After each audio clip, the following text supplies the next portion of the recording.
Welcome everybody to another Humanities in Action virtual seminar. My name is Enrique Okenve. I am the head of the Department of History and Archaeology at the University of the West Indies, Mona, Jamaica, and I will be your host for today. The title of today's seminar is Imagining Pandemics Through History. The idea behind today's panel was partly inspired by the initial shock created by the series of lockdowns that societies across much of the world have been experiencing as governments try to manage the COVID-19 health crisis. We've never seen anything like this before, many said, as they tried to understand what they were facing. The truth is that epidemiologists and historians soon reminded us that we have seen things like this before, just not in our lifetimes. As a social historian, with very limited knowledge on the subject that brings us here today, I could not help but thinking that COVID-19 created an opportunity to reclaim the intrinsic value of knowledge, any sort of knowledge, and historical knowledge in particular. While there are elements of today's crisis that are certainly new, there's little question that there are also similarities with past pandemics, such as the so-called Spanish flu pandemic of 1918. Medicine and environmental historians have studied this and other epidemics, showing us the varied impacts on societies and perhaps most crucially, the ways in which epidemics have triggered change of all sorts throughout history.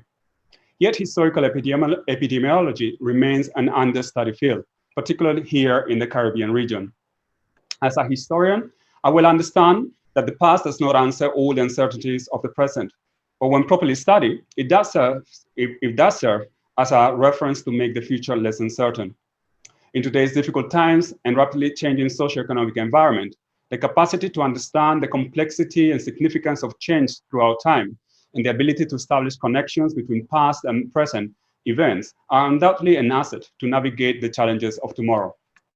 Our programs in the Department of History and Archaeology and the Faculty of Humanities at large are evidence that all knowledge is relevant.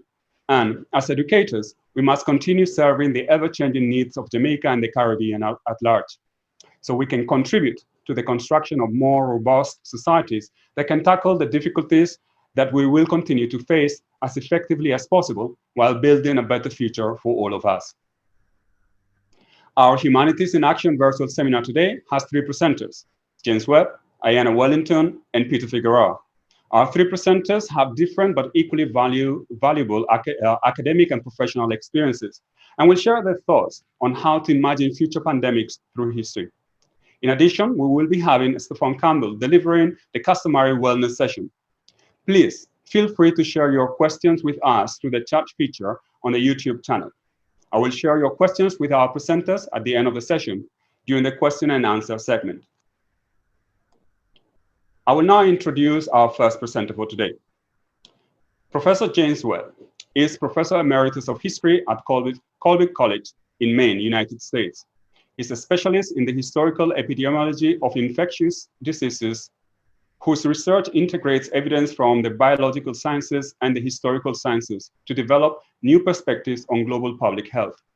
He has been awarded research grants from the Wellcome Trust Oxford Unit for the History of Medicine, the National Institutes of Health, National Library of Medicine, and the Institute for Advanced Study in Princeton.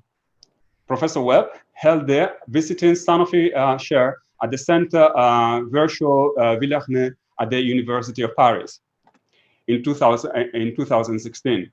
More recently, he has held visiting fellowships at the Rachel Carson Center at the Ludwig Maximilians Universität in Munich, Germany, and the Center for the Global History of Development at the University of Shanghai, China. In 2018-2019, he was a Fulbright research and teaching professor at the University of Botswana. His recent books include The Gods of the Matter, A Global History of Human Waste and Infectious Intestinal Disease, published in 2020, The Long Struggle Against Malaria in Tropical Africa, published in 2014, and Global Health in Africa, Historical Perspectives on Disease Control, published in 2013. Welcome, Professor Webb. Thank you very much. My presentation today is called How Can We Learn from Past Pandemics? And it makes a central argument that we need to begin to integrate perspectives that are usually used by social historians with the perspectives and questions that are usually posed by epidemics to develop a new field of historical epidemiology with which we can interrogate past disease outbreaks, epidemics, pandemics, in order to learn from them. So first, let me just introduce this topic and make a few observations about the basic historical approach. When historians look into past outbreaks, they often ask, well, who was it that was most affected in a sociological sense? Which classes of people, which ethnic groups, which racial groups, depending on the setting. They ask, well, what was the course of the disease? When did it peak? How long did it last? How did the disease have broader impacts on social networks? What were the causes that were attributed at the time to the outbreaks? Were they considered to be acts of God? Were they considered to be pathogens that had been introduced by foreigners or ethnic groups or other racial groups? Who was going to be blamed for the outbreaks? Because it's very common in the past, as it is today, to assign some type of blame to other agents. And then what were the kind of larger social, economic, and political consequences? And these are very large questions. And in the past, some of the outbreaks that have been studied most intensively, such as that of the Black Plague during the medieval period in Europe, have been shown to have had really very deep and long-lasting impacts on society. And for example, most historians today accept the fact that the outbreak of the bubonic plague destroyed the feudal order in Europe and thus kind of transformed the social organization of many European societies. Historians also are concerned with the idea of disease as a, is to say, ideas about disease that can be independent of medical knowledge or epidemiological investigation, and that influences the way that people respond to perceived threats and challenges. And then historians have also undertaken a so-called discourse analysis of pandemic narratives, and some have noted that many pandemics and the responses to them by the societies affected have a certain patterned structure. That is to say that they have a kind of malevolent actors that are the pathogens. They're often ascribed to some particular ethnic or social groups.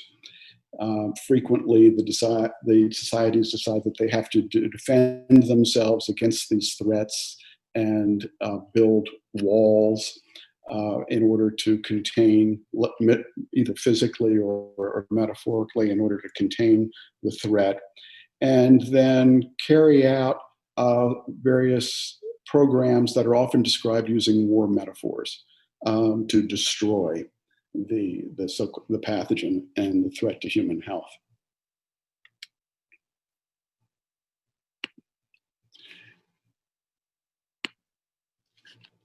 Now, I'll just say a few words about the kinds of questions that epidemiologists frequently ask, which is, of course, a rather different approach. Well, what exactly is the pathogen? where did the pathogen come from? How is it transmitted? Who are most affected in a biological sense? How infectious is the pathogen? Does the infection produce immunity or not? And what are the most efficacious interventions, whether they're preventative or therapeutic or curative or palliative? Now, when we look at some aspects of the current COVID-19 pandemic, particularly from the vantage point of the United States, which is experiencing a large number of deaths and infections, we're struck by the fact that even the Centers for Disease Control seems to have been caught rather off guard. And so there's a general sense of a lack of preparedness in the United States, even though the threat of a respiratory pathogen has been long acknowledged as the most likely threat to human health on a broad scale. There's been denialism by politicians who have tried to pretend that the pathogen either was not particularly lethal or would go away all by itself. There's been a search for scapegoats, trying to blame, in the case of the United States, trying to blame the Chinese for the pathogen and hold them somehow responsible. There have been shifting protocols recommended for the prevention of transmission. During the early phases of the pandemic, mask wearing was discouraged. For example, in the current phase, mask wearing is required in some states in the United States. There's been a belated recognition of the fact that some group vulnerabilities are very, very high, particularly people of African American descent in the United States, or people who have underlying disease conditions. There is at present an uncertainty over the basic epidemiology of the COVID-19 infections as to whether seasonality plays much role in transmission, just how significant asymptomatic transmission is. There is no agreement on the effectiveness of mask wearing, and there's uncertainty over exactly which predisposing medical conditions create the heightened vulnerabilities. And then, of course, we also have a very, very large uncertainty over the long-term health consequences of the severe economic downturn. So if we look at these together, we might say, well, perhaps we actually haven't learned very much from past outbreaks, or what we have learned from past outbreaks has not been particularly efficacious against COVID-19. Now, this is partly a function of novelty. So this is, in fact, a new virus, and the elements of, for example, asymptomatic transmission haven't been seen before with the earlier SARS virus, which was the closest proximate COVID infection that has been studied. But I want to suggest that the reason that we haven't really learned very much from past outbreaks of, in this case, respiratory illnesses, is this is partly a function of the lack of integration between the historical and epidemiological approaches. And that unless we achieve an integrated approach in historical epidemiology, it's reasonable to expect that we would see similar problems and similar confusions in the course of future epidemics. So the rationale here for an integrated historical epidemiological approach was the enhanced ability to anticipate social and political responses. We see over and over in past epidemics, as I mentioned before, the impulse to blame, the impulse to ascribe efficacy to therapeutic measures that then later turn out to be inefficacious. We can reasonably expect that in historical epidemiology, we'll get an enhanced definition of the spatial directionality and temporal extent of past infections. There is a tremendous amount that can be learned from past outbreaks, and it's going to require a focus that integrates these two different approaches.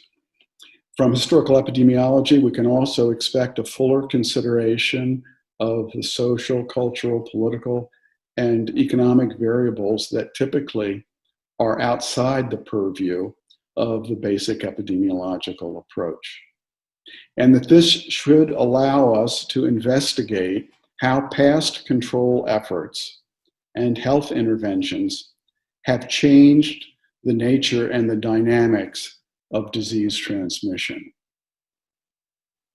And I want to just acknowledge here some institutional support for my research from these institutions: Wellcome Trust, Institute for Advanced Study at Princeton, Rachel Carson Center in Munich, and the University of Shanghai.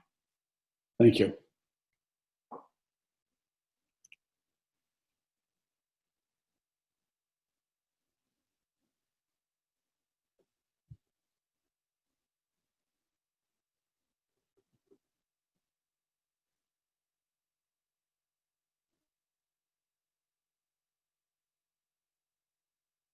I don't sound.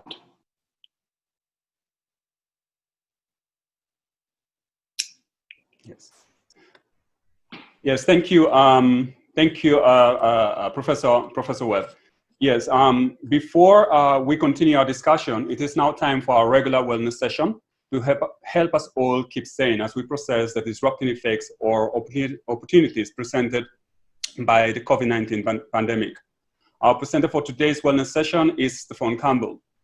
Mr. Campbell is a Trinbagonian assistant lecturer at the Caribbean Institute of Media and Communication, CARIMAC, as we know it, at the University of the West Indies, Mona, Jamaica.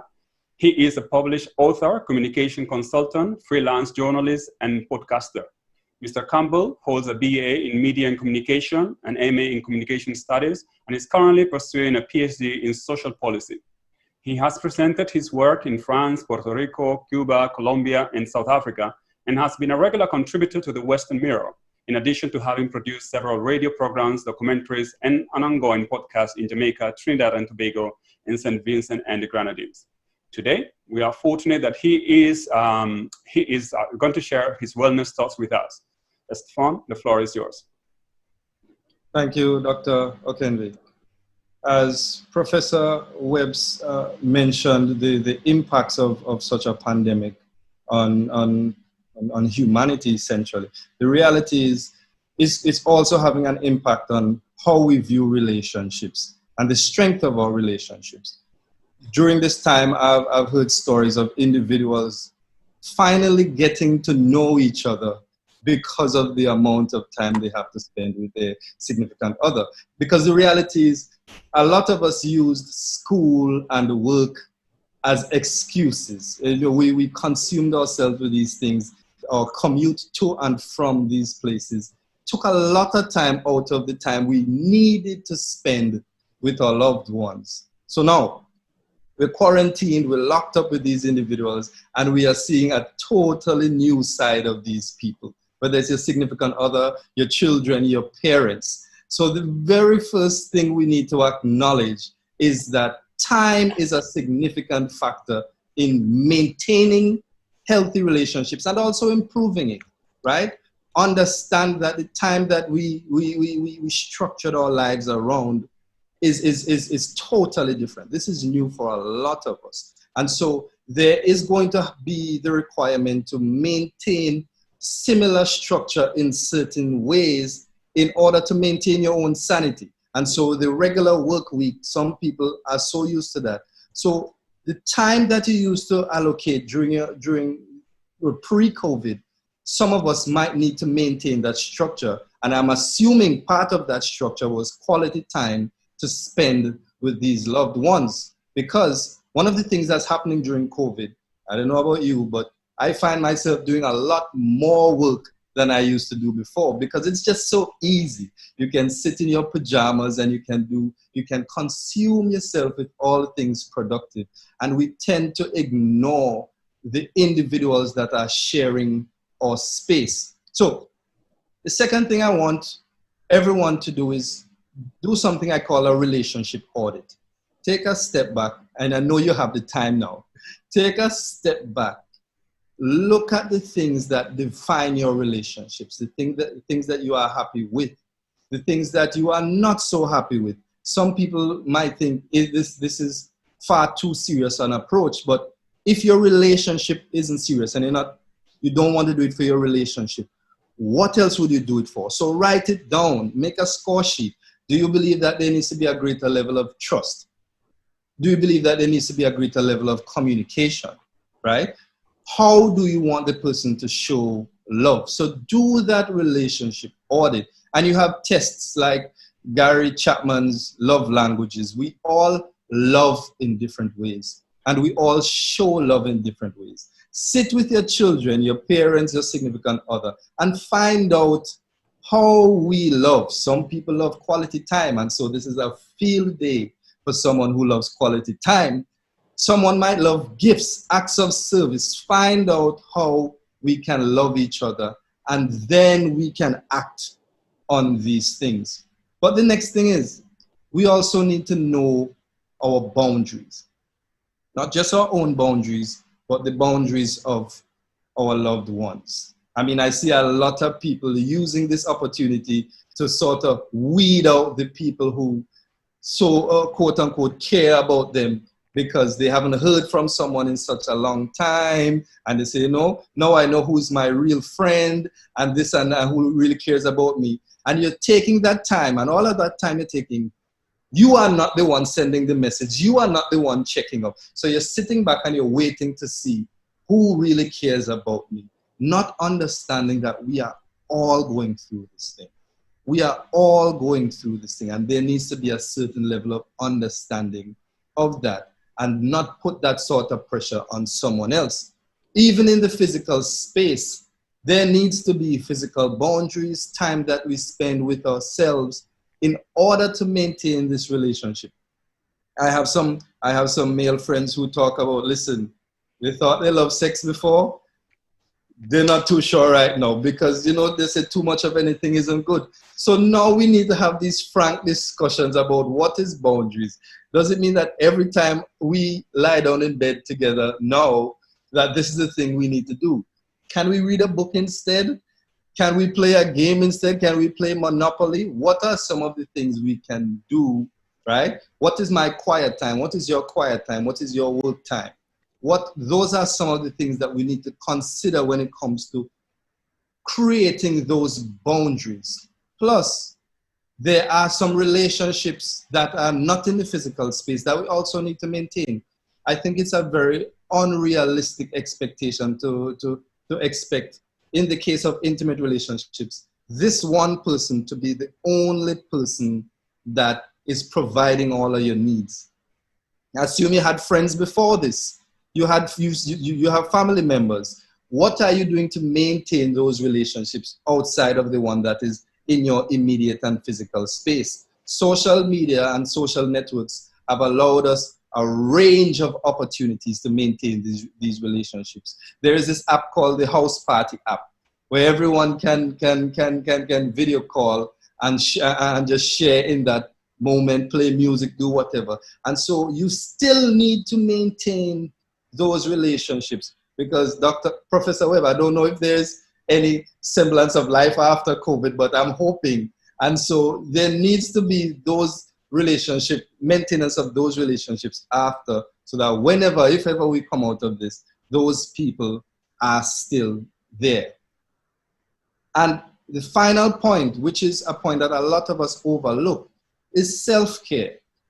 You know, T.D. Jakes gave the analogy of two glasses in a relationship. And he says that in a relationship, there shouldn't be one half empty glass and one half empty glass, or there shouldn't be one full glass and one empty glass, because the requirement is that that person or that glass is supposed to pour every single thing into you in order to make you feel happy and feel whole, leaving that person empty and leaving that person wanting. It's the same thing with two half empty glasses. And so his argument is that we need to be happy with ourselves, so that if there is any pouring into the other person, it is an overflow. And we need to constantly replenish ourselves. Understand what makes us happy.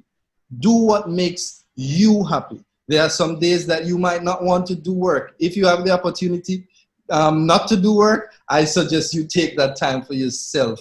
Your pedicure, manicure, binge watch on Netflix, whatever it is you need to do in order to feel good about yourself, so that when you want to approach these relationships, you are already happy and it is a plus.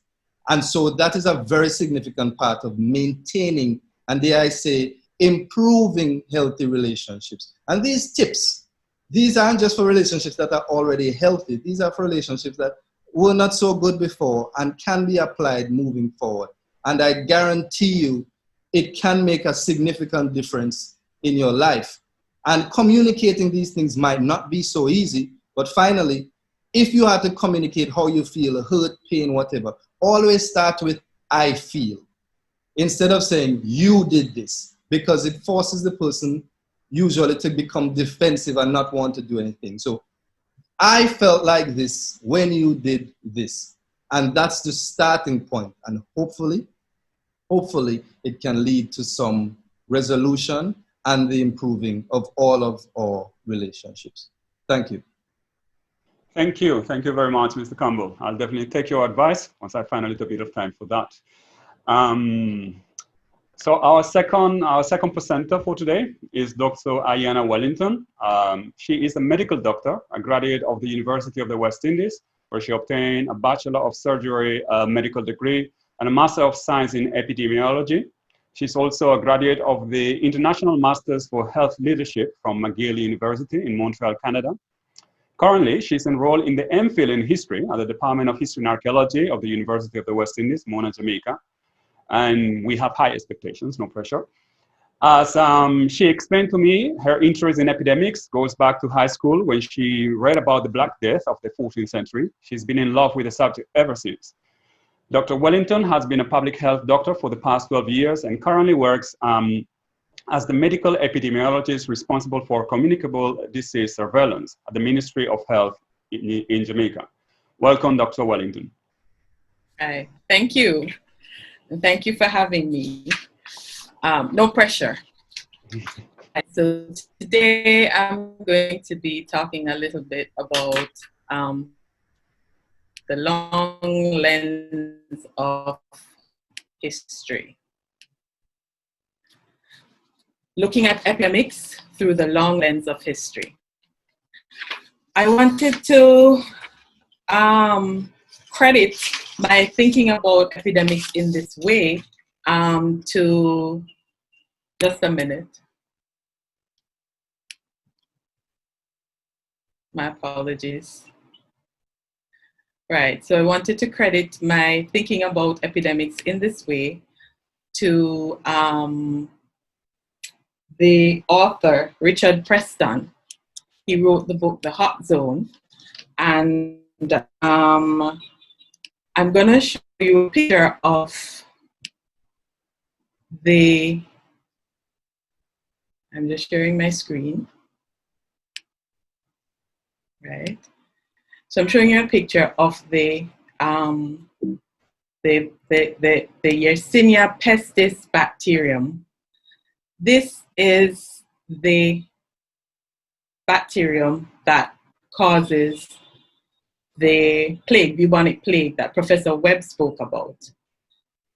So we consider ourselves as humans the top predator. Are we though? This is a picture beside the bacterium. of a costume, a plague doctor's costume, and I'll tell you a little bit more about that beak in a little. I'm gonna do what some historians scoff at and take a survey approach to this, because of course there's a limited amount of time. So I'm gonna look at some major epidemics, some of the causes and the whole matter of causation. I'm also going to look at what is said to be a somewhat neglected field, the field of microbial ecology. And I'm also gonna speak a little bit about how we might use those big brains of ours to figure out how to prevent and maybe contain outbreaks of the future. So, are we doing all we can to contain outbreaks? We're gonna zoom in, zoom out using the long lens. We're gonna zoom in and then we're gonna zoom out again. This is a picture of some children playing the game, Ring Around the Rosie. Some of us will know the nursery rhyme. Ring around the Rosie, a pocket full of posies, ashes, ashes, we all fall down. Some people say it's achoo, we all fall down. So this nursery rhyme has actually been said to speak about the 14th century. The plague that lasted in Europe from 1347 to 1351. And the rings around the rosy are thought to be the red rings that came up just before the buboes came up. The buboes are the swellings that gives the term the bubonic plague. They came up usually under the armpits and in the groin area. A pocket full of posies. Persons subscribed to the miasma theory at the time, and that's one of the reasons the doctor was wearing that long beaked suit in the picture that I showed initially. Apparently what they used to do is stuff the beak of the suit with sweet-smelling herbs and flowers, dried flowers, etc., to protect them from the bad air or the miasma. The ashes speaks to the burning body. Some people think, others think it speaks to the sound that you make when you sneeze, a tissue, or the tissue that you use. And we all fall down, essentially everybody dies. So no one knew exactly how the Black Death was transmitted from one person to the other. One doctor actually said that the instantaneous death occurs when the aerial spirit escaping from the eyes of the sick man strikes a healthy person standing near and looking at the sick. The plague outbreak of the 14th century, like Prof. Webb had said, is thought to have wiped out a third to a half of the European population and led to some pretty significant changes in how things were done, including changes in the structure of society itself. Actually, the Europeans are not thought to have recovered for quite some time in terms of their population. So it struck pretty hard demographically. I wanted to mention something specific to the 14th century plague outbreak. There is this circle around this city, Ragusa, port city, and apparently off the coast of ships were asked to anchor, remain at anchorage across the off the coast of Ragusa for 40 days. Initially it was 30 days, which was called a Trentino, and then it was 40 days, and that's where we got the term quarantine from. So they should stay at anchorage to see if anybody got sick. As far as smallpox is concerned, it would be remiss of me not to mention smallpox, which played such a role in our own region with basically the annihilation of the Tainos and smallpox, among other diseases, including its thought influenza, and also the overthrow of the Aztec Empire. This is a picture, a painting that is portraying the fall of Tenochtitlan, and it is thought that a smallpox outbreak wiped out quite a bit of the population of Tenochtitlan, including the warriors, which prevented them from fighting back. That, coupled with how the Aztecs tended to treat the people they have conquered, led to a lot of persons siding with the Spanish conquerors or the conquistadors, and the fall of Tenochtitlan. Smallpox, however, was thought to play a major role, both psychologically, physically, biologically, it morally, it affected the aspect severely, and later on the income. I also would need to speak about the other big one that was mentioned last week in the seminar, as well as today by Professor Webb, the great influenza, or the 1918 influenza pandemic, the Spanish flu, the misappropriately named Spanish flu pandemic of 1918, 1919, 1920. Estimates of the death toll continue to be revised upwards. Now we're speaking about probably 100 million people who died. The pandemic broke out and was at its worst. The second wave that caused the most death was during just about at the end of the Great War, which was World War I. And as you would expect, during a war, there would have been significant displacement of the population, both persons who were refugees, for example, their infrastructure, their homes having been destroyed, as well as the troops who were moving during the pandemic.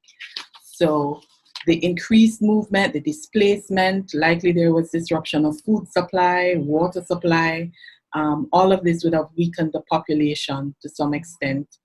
And further, I mentioned the Black Death. It is thought as well that the population at the time had been weakened by the Great Famine that had occurred in the early part of the 14th century. And so all of this actually made them more susceptible to the outbreak of the bubonic plague in the 14th century. So these are some of the factors that have influenced those outbreaks. Closer to home in the 21st century, we have had these arbovirus outbreaks, arthropod-borne virus disease outbreaks. In 2014, we experienced the outbreak of chikungunya in Jamaica, in the region of the Americas. In 2016, there was Zika. In 2017, there was yellow fever in Brazil. In 2018, 19, 20, and I put that because our dengue fever outbreak has not yet been declared off or over. We had a dengue fever outbreak in Jamaica, but generally speaking, dengue fever has been on the rise across the world, and Jamaica is now thought to be hyper-endemic for dengue, which means the intensity of transmission has increased. This is the infamous 40-gallon, 55-gallon drum that we have. It's very ubiquitous in Jamaica, and it is the major breeding site for the Aedes aegypti mosquito in Jamaica. That's our Honorable Minister of Health and Wellness inspecting a drum. These drums are actually prized because of their water storage capacity and their ease of movement, ease of use, and they're especially present in areas that lack a steady water supply. The same mosquito that carries chikungunya, Zika, dengue also carries yellow fever, which I haven't mentioned the yellow fever outbreaks too much because, well, we haven't had yellow fever in Jamaica for a long time, but remember the outbreak in Brazil, which is pretty close to home. And that outbreak has actually been thought in part to be due to human influence, so people moving closer to the area where the mosquito carrying the virus, and the virus is circulating in the sylvatic cycle, which is where the virus circulates in the non-human primates. So encroachment of human civilization on these areas is thought to play a role in the yellow fever outbreak. The changes in behavior of human beings, or the behavior of human beings, lead to the changes in behavior and the distribution of both the vector, the mosquito, and obviously the virus.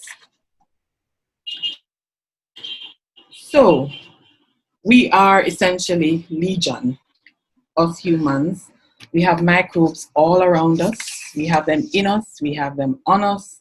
According to one of my favorite authors, Bill Bryson, who wrote the recently published The Body, A Guide for Occupants, he says, and I quote, "Make no mistake, this is a planet of microbes. We are here at their pleasure. They don't need us at all, and we'd be dead in a day without them. Furthermore, as you sit here, you're likely to have something like 40,000 species of microbes calling you home. And this is species, not the number of actual microbial cells. 900 in your nostrils, 1,300 next door in your gums, as many as 36,000 in your gastrointestinal tract. I don't want to get too much into that, but a trillion is actually a million. So it's a lot of microbes that we have on our bodies, because the actual number of cells, microbe cells, number in the trillions.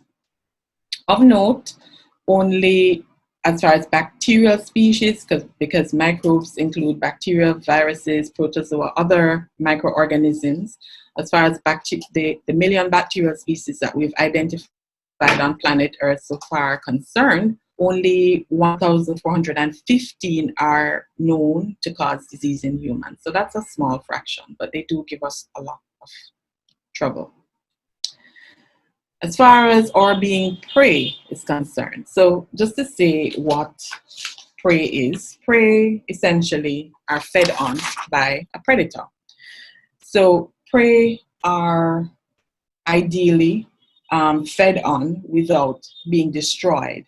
So the predator will keep the prey or the host alive because they don't want to cut off their food supply, essentially. So how prey stay alive is by knowing their predator. They're vigilant. They get bigger or grow bigger. They run faster or outmaneuver the predator. They camouflage, so they look like the rest of the environment, or they look like the predator, or they look like the predator's enemy, or something that's not prey. And they also take on characteristics, like I said, of non-prey. They use the environment to their advantage. And some prey actually become distasteful. So they secrete toxins or they secrete things into their skin, venom that makes them dangerous to eat. Our immune system is an example, to my mind, of something that we could learn from. Just like prey, we have this system in place that produces antibodies which know their antigens, because the level of combat is at the microbial level. So at the microbial level, our immune system produces antibodies that know their antigens. Our immune cells are on patrol at all our body openings and points of interface with the outside world. We have multiple specialized systems that talk to each other. The humoral immune response launches an antibody counterattack most successfully before enough invaders can come in to cause any real damage. Our immune cells ingest invaders and present the parts, the immune destroyers. We have stomach acid, vaginal fluids, other fluids at our points of entry, and we have recruited friendly microorganisms to fight on our behalf. So we give them safe haven, but just to say that when we die, they do eat us. As far as our brains are concerned, the human brain weighs about 3 pounds and uses up roughly a quarter of the energy that our body uses up daily. This brain is thought to convey one of our evolutionary advantages, along with our hands and our upright posture, and it continues to be a critical component of our survival that we can use to imagine and to design better tools and technology to keep us safe and fed. And this is both at the individual level and at the collective level. We can also use our brains to imagine and design better social systems that work for everyone, not just for some. And we can use our brains to do what we're doing now, which is looking at the past, looking for patterns and meaning and learning from them. So I'm gonna talk a little bit, very, very briefly, about the social determinants of health, which are not really new. Sheridan, in his book, Doctors and Slaves, stated that European doctors actually recognized that there was a need for preventative measures, and they wrote about it in order to improve the longevity of the slaves or their stock, or enslaved Africans. they knew that with better diet, or they realized that with better diet, better housing, better clothing, better sanitation, tempering of their workloads and tempering of punishment, they would actually live longer. So the concept of the role of social factors and environmental factors is not necessarily new. Rothman, in his work in 1976, and then in another paper he published in 2005, spoke about sufficient and necessary cause. So causation, outbreaks, for example, are caused not necessarily by one single thing. The virus alone does not cause an outbreak, or a microbe alone isn't sufficient to cause an outbreak or to decimate an entire people. There are other factors at play. So this is a picture showing the Sustainable Development Goals, and it's hard to imagine an outbreak occurring in a world where you have no poverty, you don't have any hunger, everybody's healthy, there is quality education, gender equality, clean water and sanitation, affordable and clean energy, decent work, and the economy is prospering, industry, innovation, and infrastructure, reduced inequalities overall, sustainable cities and communities, responsible consumption and production, climate action, so respecting our environment, both biological, social, and putting things in place so we have peace, justice, and strong institutions while partnering for all of these goals to be achieved. It sounds like utopia to some. How do we put it all together to face the outbreaks of the future? Well, I think the SDGs are actually a start, and we need to act at all of these levels. It's a formalization of something that we have known for a very long time. In order to avoid, we need to act at all of these levels and in all of these areas in order to avoid being consumed completely by microbes. And just to say that this is a picture that was taken yesterday afternoon it's a WHO Health Emergency Dashboard, and it is from the WHO Health Emergencies section. It's an interactive dashboard, but it isn't interactive right now. I pulled out Brazil to show that there are things going on all over the world. I didn't speak of COVID-19 specifically because it is the latest in a series of lessons, in my mind, that we can learn from, or potential lessons that we can learn from. Brazil here is shown to have yellow fever outbreak, like I mentioned, which started in 2017. And then there was a measles outbreak that started in 2018. They're also currently contending with COVID-19. And Brazil is one of the countries that's seeing a large or high intensity, especially in recent times, of transmission of COVID-19. So how do we avoid being eaten? Can we avoid being eaten? Perhaps, like I said before, we can use our very, very big brains to figure out how to make the world more equitable, how we actually are going to achieve that, what some may say is a pipe dream or utopic vision for a world, a better world. And I think the Sustainable Development Goals are a good start. Thank you. I'll stop there.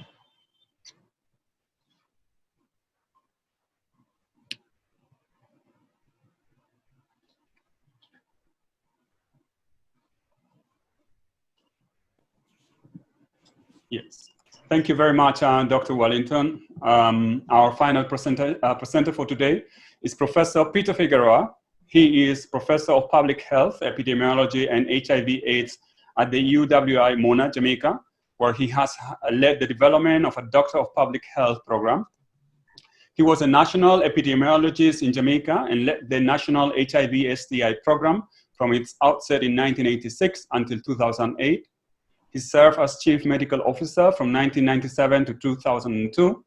He is chair of the Pan American Health Organization's Technical Advisory Group on Immunization and he was a member of the WHO Strategic Advisory Group of Experts on immunization, from 2009 to 2015. He is also co-chair of this group, a working group on polio, a member of the WHO working group on COVID-19 vaccines, and a member of the UNAIDS scientific expert panel. He has published widely on communicable diseases, HIV, STIs, and public health, including 155 peer-reviewed papers and 3 books. He has received many awards for his work, including a WHO Award for Leadership in Global Health in 2019. Professor Figueroa, welcome. Thank you, Enrique, and good afternoon to everyone. I'm going to share with you my reflection on imagining future pandemics through history. I'm going to touch on some of the major pandemics in the past, try and assess the factors that contributed to these pandemics.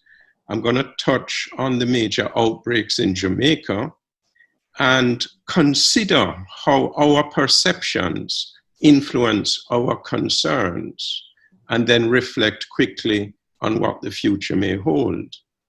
If we look at the definitions from Porter's Dictionary of Epidemiology, a pandemic is an epidemic occurring over a very wide area, crossing international borders, affecting a large number of people usually. And the infectious agent must be able to infect humans, cause disease, and spread readily. Now, an epidemic is the occurrence in a community or region of cases of an illness, specific health-related behavior, or other health-related events clearly in excess of normal expectation.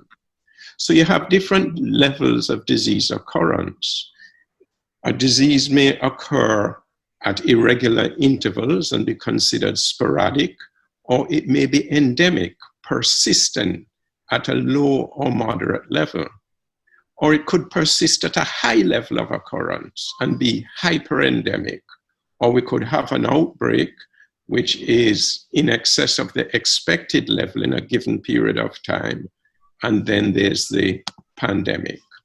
Now, if we go back to ancient times, you can see in China, this was in Northeast China, this is a burial site, a communal burial site, which was unearthed. And there were more than one of these in Northeast China, 3000 BC, suggesting a severe epidemic. And in Egypt, in 250 AD, similarly. When Sparta was fighting Athens, a plague broke out in Athens in 430 BC, and 100,000 persons died. And then again, in the Roman Empire, there was a smallpox outbreak resulting in an estimated 5 million dead. Now, if we go back to Grecian times, the Hippocratic book on airs, waters, and places, they used to make an association between environmental factors and disease, the climate, soil, water, modes of life, nutrition. And this was the basic theoretical understanding for persons who looked at these things, what is the cause of disease? And it wasn't until the late 19th century when the new sciences of bacteriology and immunology came that there was a change in this. Greek cities used to appoint a doctor, and medicine was never exclusively curative. We wanted to preserve health, attention was given to hygiene, and the doctor was actually paid an annual salary. Now, the Romans are known for building tremendous aqueducts to carry water, and there were 11 main aqueducts that could deliver an estimated 40 million gallons of water a day. So there were numerous fountains and public baths. There was also a great sewer. However, the Roman slums were overcrowded and the streets stank of feces. So there was quite a contrast. Now, when we get to the Middle Ages, it was seen by most people the disease was seen as a punishment for sin, the work or possession of the devil or witchcraft. Rome was overrun, and therefore Constantinople, which is Istanbul in Turkey now, became the center of culture. So the Greco-Roman legacy was preserved in Constantinople, transmitted to the Arabs, who reintroduced it back into the West. And those persons, the Arabs and those who lived under their rule, made their own independent contribution to medicine and public health. Now, if we go to the 541 AD, in the Byzantine Empire, there was a bubonic plague that was responsible for the death of 10% of the population. The person in the center there, who looks most prominent, is Justinian, the leader, the ruler of the Byzantine Empire at the time. Oh boy. Leprosy, of course, was a big problem in the Middle Ages, between the 11th to the 14th century. And you can see that in Europe, there were as many as 19,000 leper hospitals. And in Canterbury Cathedral, there is a depiction there, as well as on the right of the screen, is a beggar who has leprosy. Then we come to the Black Death that Iyanna spoke about in the Middle Ages, where it was estimated that 50% of Europe's population died within 4 years, 200 million people. So this was a horrific pandemic. And of course, it hit London. So they say that there was 40 outbreaks of plague, one every 20 years approximately, in the Middle Ages between 1348 and 1665. And then, of course, in the Great Plague of London, it ended up in 1666 with the Great Fire of London. And as Iyanna said, in those days, the doctors wore a beak or mask, a beak mask, and a long waxen coat to protect themselves from the plague, because they thought pandemics were transmitted through miasma or foul smells associated with sick and dying people. Now, even a century later, the plague was found in Marseille, France. That's a more recent picture of Marseille. And in Russia, this is a picture of Catherine the Great. Now, in 1495, syphilis, the great pox, swept through Europe. Now, this took place just after Columbus returned from the New World. And therefore, one view is that syphilis came to the Old World from the New World. However, the Old World also contributed to serious pandemics or epidemics in the New World. And in 1545, enteric fever killed 15 million persons in Mexico and Latin America. And as Iyanna said, smallpox and other plagues were brought to the Americas by European explorers in the 16th century, killing 90% of indigenous inhabitants. And this contributed to the downfall of the Aztec and Inca empires.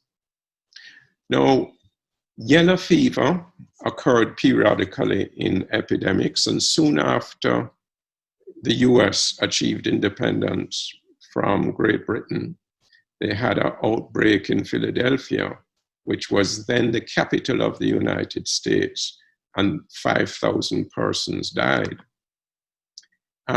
It's interesting if you look at the epidemics of yellow fever, particularly in the New World, you can see that quite a number of countries were affected, including Barbados, Haiti. We mentioned Philadelphia. And on 3 occasions, yellow fever went to Barcelona. And on the last occasion in 1870, there were as many as a significant number of deaths. It was also what caused the French company building the Panama Canal to fail because of yellow fever. And recently we've seen an upsurge of yellow fever in Brazil. Now, another disease that was thought to be due to miasma was cholera. And in 1817, this was the first of 7 cholera pandemics, as well as many outbreaks. And in the second cholera pandemic, in 1851, 10% of Jamaicans died, as many as 40,000 deaths. And most persons will know about the cholera cemetery at the top of Waterloo Road, where many persons were buried.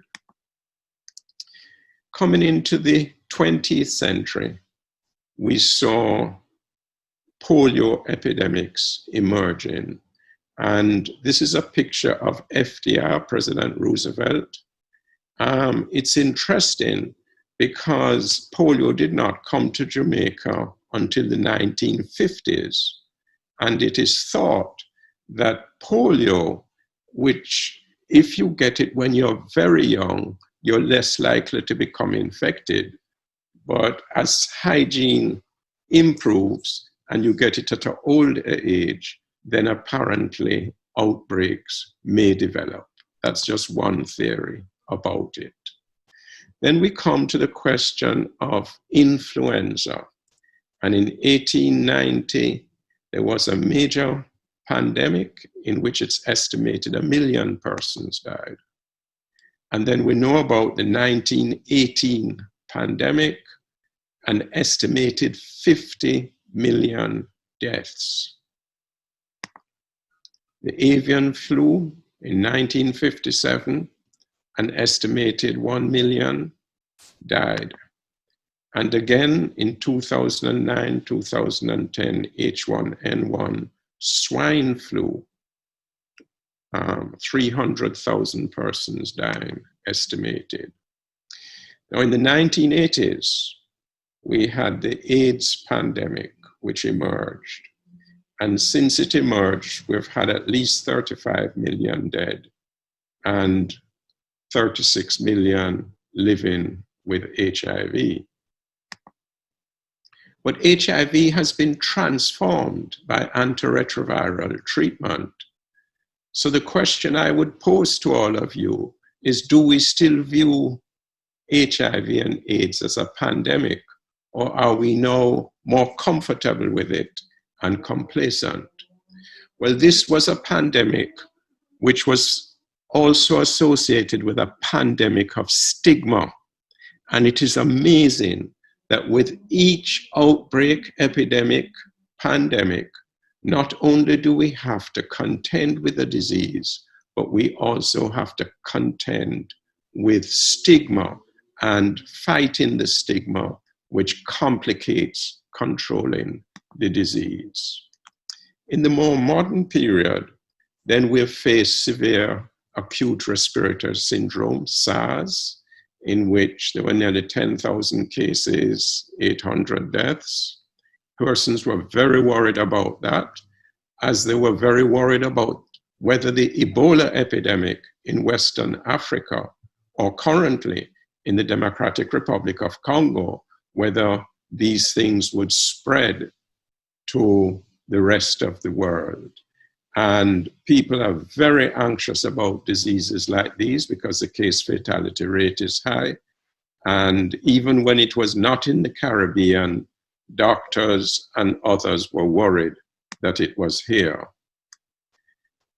Iyanna mentioned the arboviruses. We've had a number of these diseases. Zika, carried by the Aedes aegypti mosquito, which is endemic throughout the Caribbean and in tropical zones.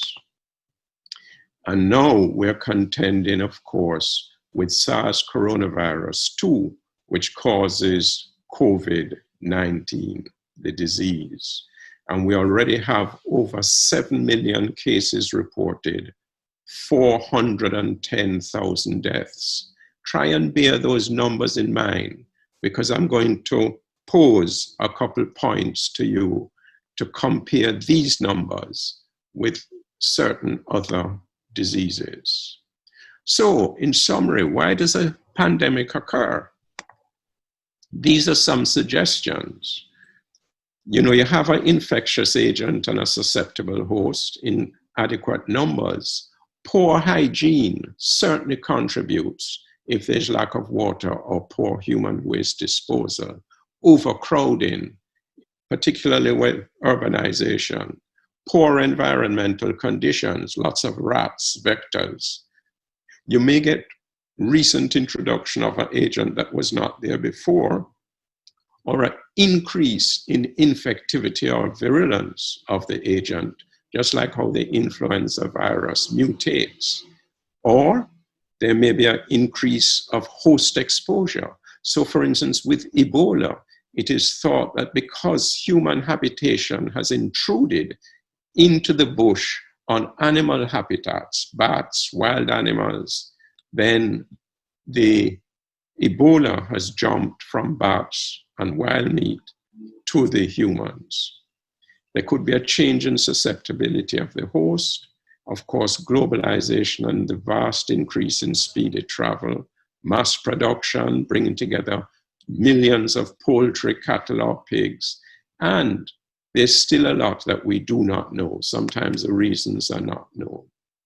Now, we have to learn from our own experience. So I wanted very quickly to look at epidemics in Jamaica under slavery. Data from Worthy Park Estate in St. Catherine showed that as many as 25% of all births to slaves died of neonatal tetanus. So this is a huge problem in those days. We spoke about cholera. There was yellow fever just at the turn of the last century. Hookworm, nearly 80% of rural persons had hookworm a century ago. Tuberculosis was the leading cause of death in Jamaica from the late 1920s right up to the early 1950s. And in 1950s, there were campaigns against endemic diseases that were widespread: malaria, yaws, syphilis, TB. In the 1950s, there were a series of polio epidemics, and the Salk vaccine was introduced at that time in Jamaica, at a time when it had just been developed quite recently. In the 1960s, as many as 30% of our children were malnourished, and gastroenteritis and malnutrition used to go together. Jim Riley, who did a study on the Jamaican paradox, how come our health was so good compared with our limited resources, explained the significant increase in life expectancy between 1921 and 1943 due to the improvement in basic sanitation, portable water, provision of latrines through the Rockefeller Foundation, education on basic hygiene and effective public health leadership. So this brings us to the more modern period. My baptism in public health was in 1976, where we had the parathion poisoning, where flour that was being transported to Jamaica on a ship, unknown to us, became contaminated because of stormy seas. Parathion poisoning spilt on the flour. And this flour was consumed by people in St. Thomas, and as many as 29 persons died. So all flour was withdrawn in Jamaica for 3 weeks. In 1977, type 1 dengue fever swept through Jamaica, and studies at the time showed that an estimated 1 in 3 Jamaicans were infected. We had a polio outbreak in 1981, of course, AIDS. We had typhoid in Westmoreland. where people living around the source of the roaring river contaminated that river, which fed into a water producing plant, and that got hundreds of persons ill with typhoid. We had introduction of malaria from Haiti in 2004, and then more recently, we know what we've been going through. Now, it's worth noting that for those vaccine-preventable diseases, the Caribbean has been a leader, both in the Americas and globally, in eliminating polio, measles, congenital rubella syndrome, and rubella. And that is something we can be proud of. But all these diseases now, in the modern period, we talk about emerging and re-emerging diseases. And this has prompted a revision of the international health regulations.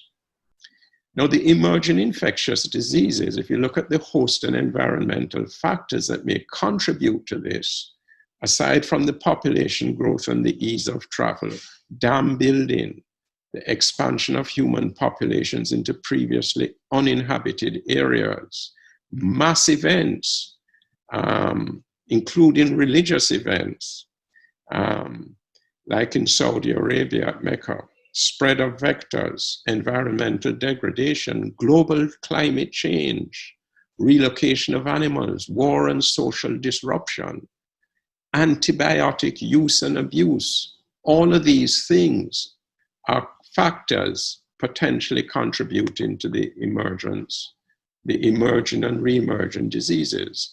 And I've adapted this graphic from the Oxford textbook of public health just to show the huge number of diseases that have been causing outbreaks all over the world, and which we do not have enough time to go into. Most of them do not cause pandemics, but it shows you the challenge that we face. Now, I want to quickly point out that nearly 15 million deaths occur globally, with 95 from infectious disease. 95% of these deaths occur in the developing world. And I want you to think about this. Why is it that we have a perception of concern with COVID, influenza, and some other conditions, but we don't have as strong as a concern with many of these other infectious diseases, which I'm going to touch on quickly. Let us look at diarrheal diseases, where there are 4.5 billion episodes and nearly 2 million deaths annually, globally, compared with the 400,000 COVID. But you see, 95% of these deaths are occurring in the developed world.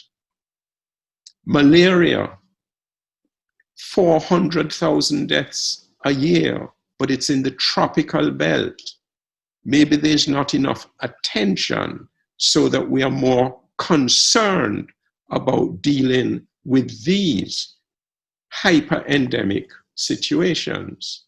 30% of the world's population is infected with TB. That doesn't mean that all these people have the disease. But as many as 10 million new TB cases in 2016, 10 million, that is a lot, and many of these people die from it. There are nearly 500,000 cases of multi-drug resistant TB.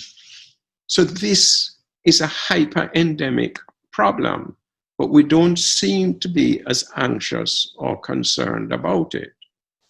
Now, you know, every year there are approximately 14 million new cancers, and 15% of these are due to infections. Let us just focus on human papillomavirus. Anybody who becomes sexually active becomes infected with human papillomavirus. And there are as many as 640,000 new cases of cancer primarily cancer of the cervix, but other cancers, due to human papillomavirus each year. And perhaps over 250,000 of people die from cancer due to human papillomavirus, usually cancer of the cervix, each year. So, but we don't seem to be as anxious and concerned. So I'm raising the question of our perception about disease. And for cancer of the cervix and human papillomavirus, there is a superb and excellent vaccine to prevent it. Now, we're talking about infectious diseases, but should we consider other health-related events, pandemics? What about the obesity that is sweeping the world? Hypertension, diabetes, violence, injuries, mental illness, alcoholism, tobacco use. The two things that disturb people most on this list are violence and perhaps mental illness. But all of these conditions, one could argue, are serious pandemics. Now, it is interesting to note that for the most of history of the West, efforts to combat epidemic disease has not reflected any sense of obligation to the health of individuals. At stake was the military, commercial, and cultural welfare of the state, and often the protection of elites. So in 19th century, for instance, when plague was going there, due to the urbanization and the poor environmental conditions, the wealthy could not escape contact with the poor.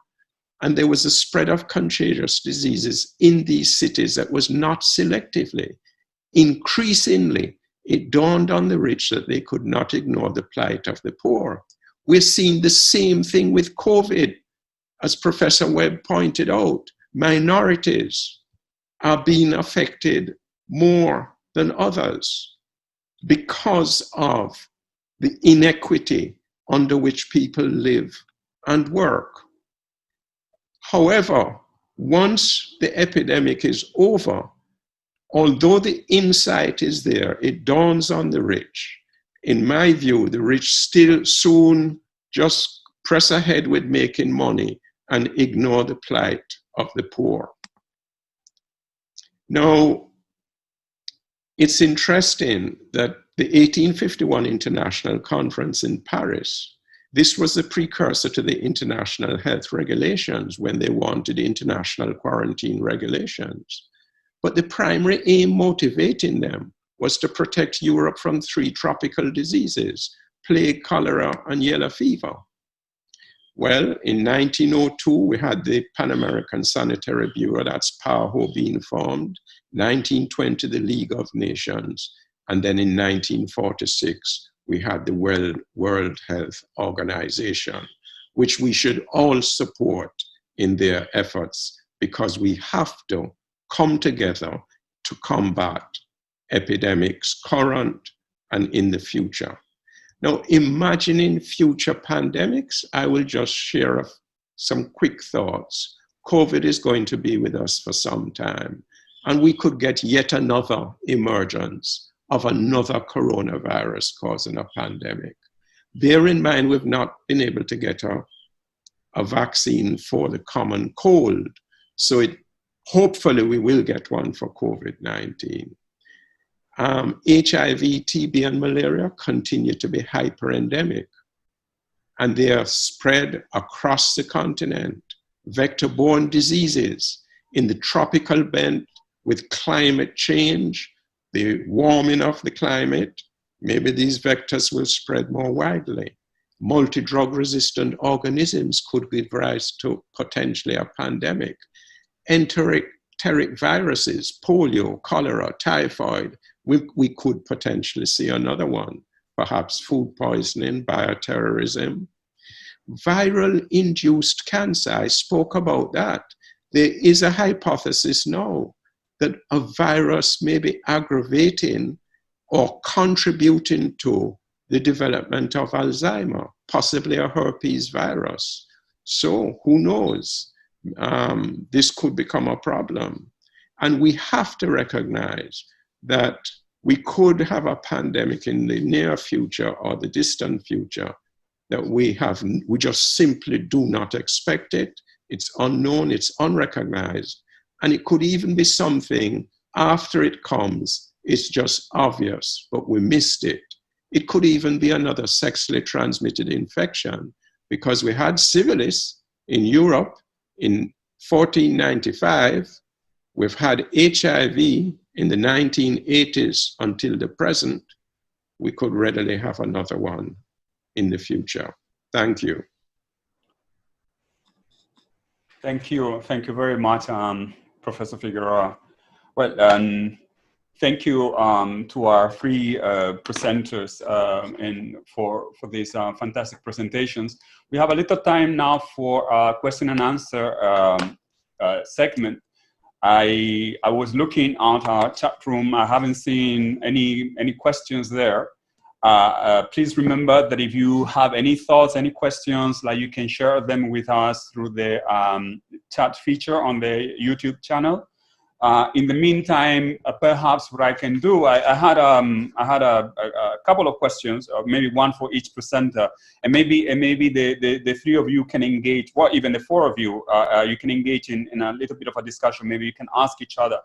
But let me just ask very quickly to each of you some of the things that came to my mind as you were presenting. For Professor Webb, I would like to know, what do you think? Why do you think that the general public, including policymakers, seem to learn so little about past outbreaks? Then for Dr. Wellington, it's a related question in some ways, but more from the perspective of your position and practical considerations. I was wondering how much consideration is there for past experiences when it comes to public health decision making. And for Professor Figueroa, one of the things that I was thinking, especially at the beginning of your presentation, you touched on so many issues that obviously there are many different things that come to my mind. But at the beginning of your presentation, I was thinking about some of the more the ancient examples of epidemic examples that you mentioned, and I was wondering if it doesn't surprise you that in 2020 the most effective measures in responding to the current pandemic are what some may consider to be ancient measures, antiquated measures, such as the lockdowns and the quarantine. Professor Webb, first, if you'd like to answer my question first, and as I said, after you answer each of the questions, maybe we can engage in a little discussion before we wrap up. Sure. Thank you for the question. Why do we learn so little from past outbreaks?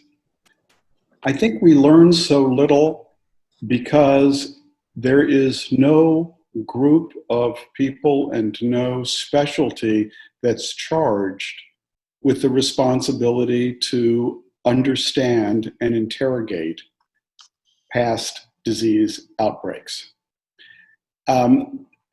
This is, to my way of thinking, a major failing of public health. And it's one that will be remedied only when the two disciplines are integrated, and where it becomes possible to either have a joint degree in history and public health or have a degree within a department of epidemiology that specializes in historical epidemiology. To give you an example of the lack of institutional knowledge about past epidemics, I worked for years on the history of malaria control in Africa. And my research took me to the malaria division of the Centers for Disease Control, who were carrying out projects in Liberia in the last decade, trying to reduce transmission of malaria. There was no one in the Center for Disease Control Malaria Division who was aware that the Centers for Disease Control had carried out earlier in Liberia, in the same area, with the same insecticides, producing the exact same result. So there was no way to learn from the earlier experience because no one was aware of it. And the reason that no one was aware of it was that no one was recharged with the responsibility for understanding what exactly were past interventions and what were their consequences. And I must say that this ahistorical approach continues to the present, so that we have anti-malarial campaigners, for example, contemporary, in Africa, who are not keeping adequate records and who have, where there's no way to fully interrogate what's actually being done right now. So there is a major kind of amnesia that afflicts international health campaigns. Thank you.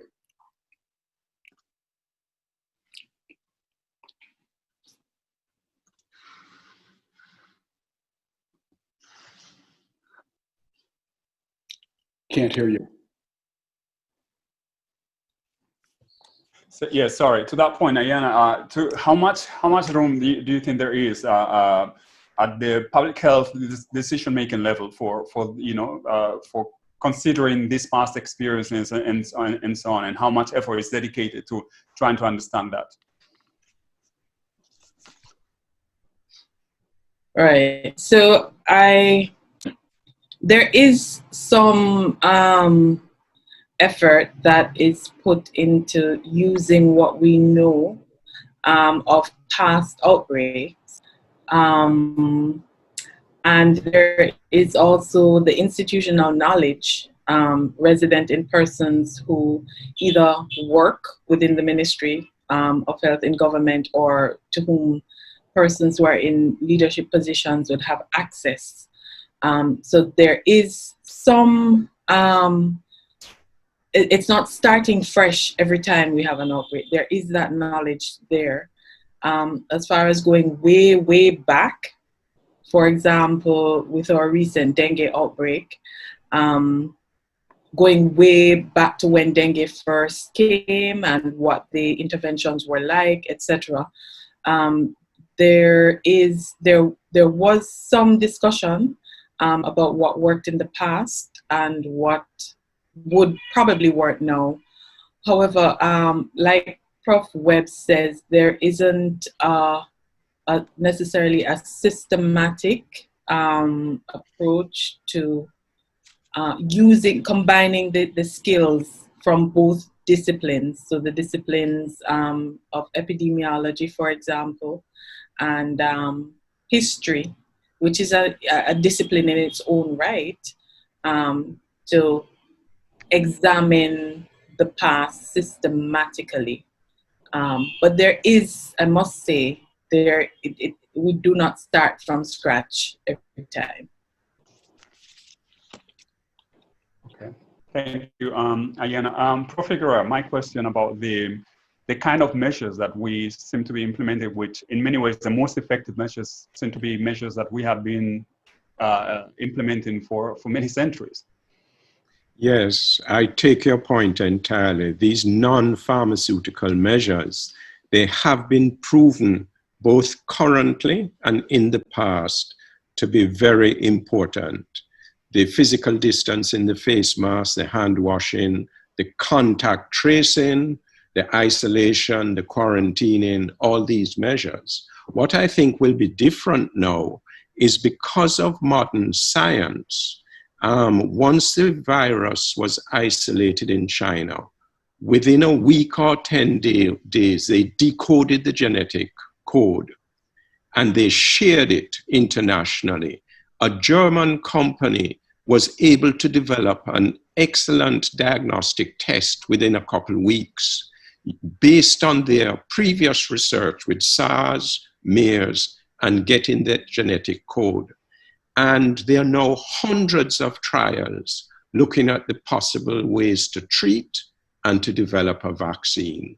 So I think, especially to the sharing currently, what is unprecedented is there is no paper on COVID that is not widely available to all scientists. So this is a new development, and hopefully by us working together throughout the globe, we can find more effective measures, effective treatment, effective vaccine. Yes, thank you, Prof. Figueroa. I think that's a very good point about the ways in which scientists and experts nowadays are able to share that knowledge. The knowledge that I was referring to early on as all knowledge being relevant, but now obviously we have better ways to transmitting this knowledge and enhancing collaboration. There was a question from one of the viewers. I think the question is for Professor Figueroa. The person was asking if there's a site that goes more in depth with the relationship or the relation between herpes and Alzheimer's. I think that's a point that you made in your presentation. Yeah, this is just a hypothesis. We don't know what causes Alzheimer's, but just like how we've come to learn in the recent period that cancer of the cervix is really due to a virus, human papilloma virus, and over many years a cancer emerges, then hopefully research will give us new insight into what is the cause of Alzheimer's. I wanted to very quickly take up something that Professor Webb said, because I agree with him about the importance of us taking a more integrated approach. And I think one of the problems is that governments have to invest in institutions that have scientists from different disciplines, as well as historians and other social scientists working together, that they are paid as part of their work to look at the historical lessons, look at the current challenges, and plan for the future.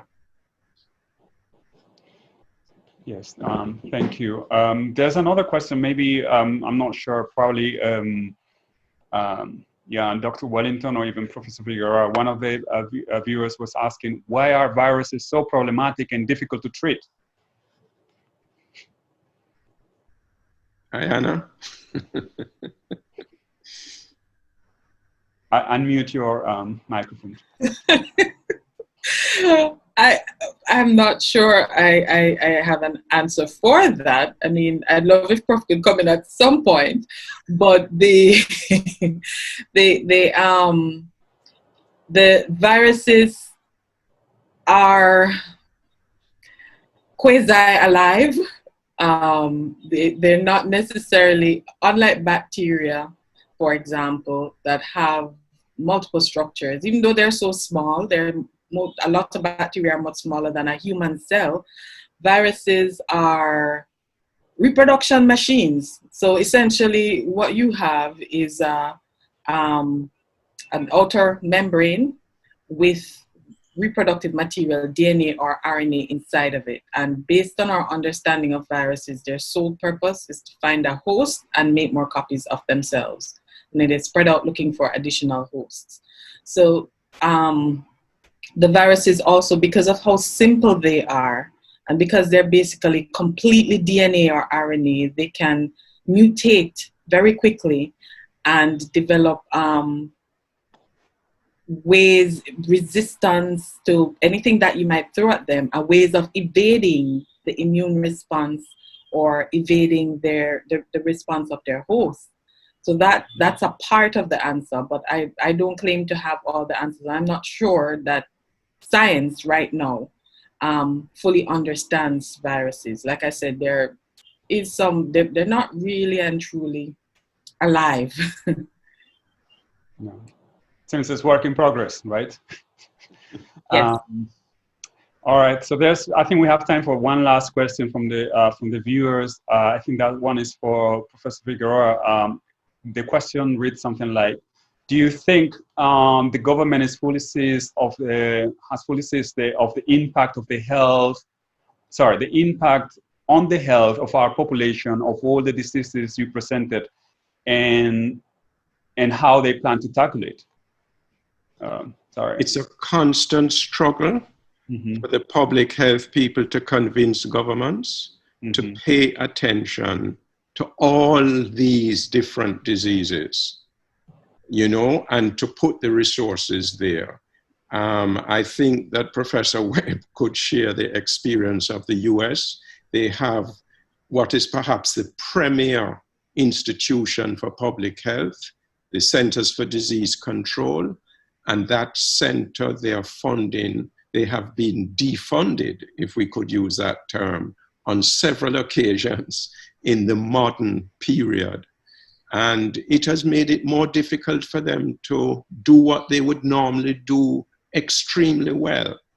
And, you know, to retain the attention of the political leaders once the epidemic or the attention to the epidemic, the perception wanes, the anxiety wanes, then the resources also disappear.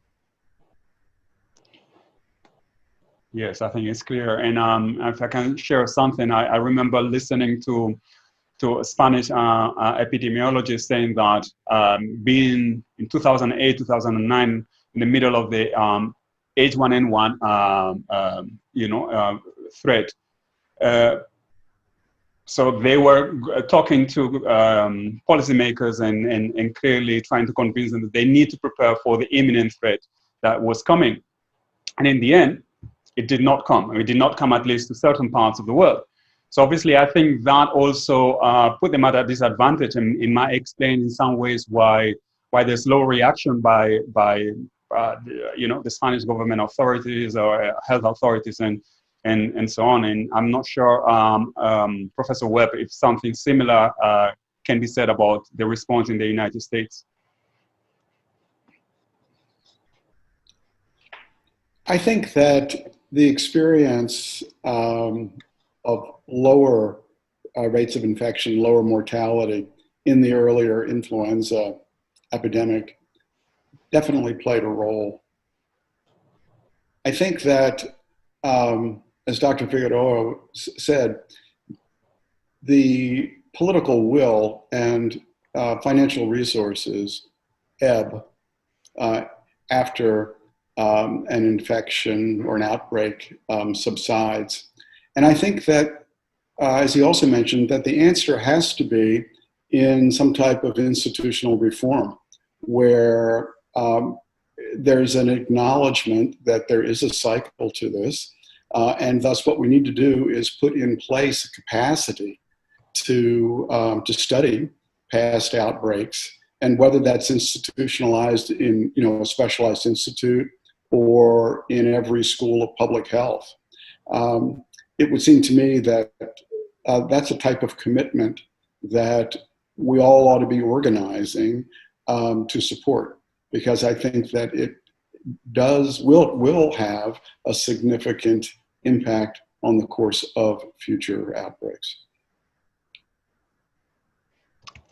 Yes, thank you. So, yeah, this is all we have time for. Before we go, however, I'd like to give a special thank you to you, our viewers, for tuning in today. I also want to thank our main presenters, Professor Webb, Dr. Wellington, and Professor Figueroa, for a very stimulating discussion as we use past experiences to prepare for future epidemic challenges. Thank you also to Mr. Campbell for the much needed advice that he shared with us. I'm also grateful to our technical team for a smooth streaming activity today, Mr. Ishmael Preston, Mr. Andrew Forbes, and the rest of the crew at Mona Information Technology Services, or MITS as we know it here. Thanks also to Ms. Janet Carew and UWI-TV for all their assistance. And finally, thank you very much to Dr. Nicole Plummer for conceptualizing, organizing, and executing this Humanities in Action virtual seminar initiative. Before, please let me remind you that join us again this Thursday on YouTube, UWI Mona Media at 2 p.m. for another Humanities in Action virtual seminar. The title for this Thursday seminar is Adaptability and Digital Transformation Preparing for Media Careers in the Future, Part 2. Till then, stay well.